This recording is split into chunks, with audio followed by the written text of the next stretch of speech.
Last Friday, a crowd of Athens community members, including some Ohio University students, gathered outside of the Athens City Courthouse to voice their support of Palestine in its ongoing conflict with Israel. The protesters there are hoping that their voices will lead to state-level and eventually national change to America's support of Israel.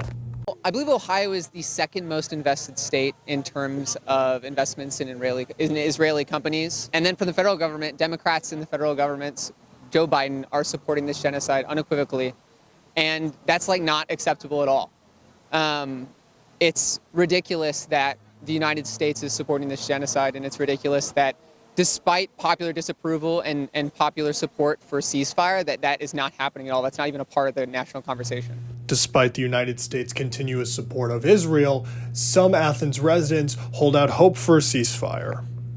I think the more that people show their support for a cause, the more people become comfortable showing their support for the cause. This is definitely going to raise awareness. It's a Friday night. People are going out, walking. The amount of people that are honking, saying hell yeah when they see us with signs, it definitely just normalizes supporting the issue.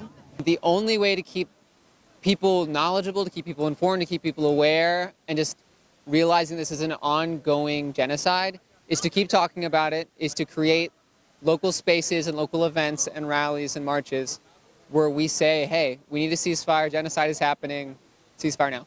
There's been huge global momentum behind stopping this genocide. People are in the streets and protesting all over the world, especially in colonized and formerly colonized countries, where people have a lot of solidarity with what's happening in Palestine. South Africa has even brought a case charging genocide to the ICC.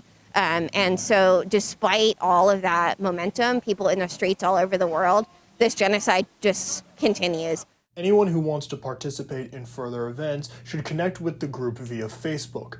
Protesters also encouraged writing letters to members of the state legislature. They should certainly call Senator Sherrod Brown, Senator J.D. Vance, and Representative Troy Balderson, or wherever they're registered to vote, call their representatives and senators every single day. In Athens County, all three of our representatives at a federal level are actively supporting this genocide. They are actively sending billions and billions of dollars to kill Palestinian children, while kids here in Athens County might not have a roof over their head or might not have enough food to eat. So we should call them all every day until they withdraw their support of this genocide. We have opportunities for ourselves to educate ourselves further. We have lots of informational pamphlets and zines here, and abilities for people to connect to the local library and places that they can find free ebooks online.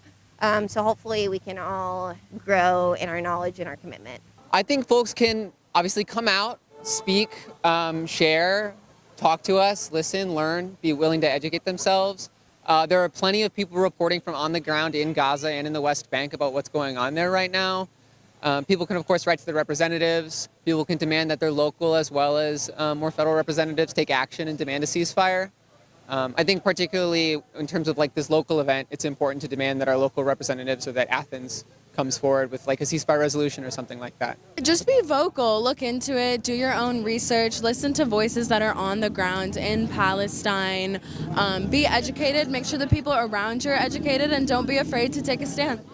While no counter-protests formed and heckling by passerbys was minimal, other communities, such as other college campuses, have faced much harsher pushback when protesting for Palestine. It hasn't been that extreme here. There's been a couple of dorks yelling mean things, which is to be expected.